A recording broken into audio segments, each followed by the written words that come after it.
కళ్ళు మూసుకునే ఉన్నాడు, కొంపదీసి నిద్రపోతున్నాడేంటి? ధ్యానం. కళ్ళు మూసుకొని ఎవరినో కాంటాక్ట్ చేస్తున్నారు. అవునా? అబ్బా. రామ్ ప్రసాద్, నీకు నిజం చెప్పాలంటే బాధగా ఉంది, కానీ చెప్పక తప్పదు.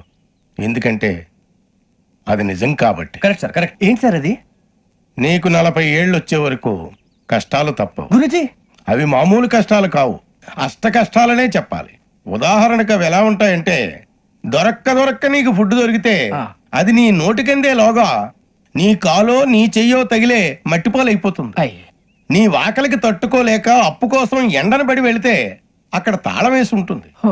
మరో కఠోరమైన నిజమేమిటంటే, నీ దరిద్రాన్ని చూసి భరించలేక నీ భార్య లేచి వెళ్ళిపోతుంది. ఒక్కతేనా ఎవరితోనన్నా? తప్పు. అతని దురదృష్టాన్ని చూసి ఎగతాళి చేయకు రమణ. Sorry sir.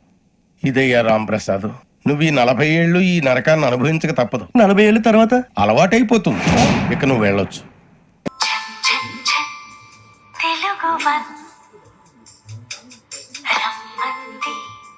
తెలుగు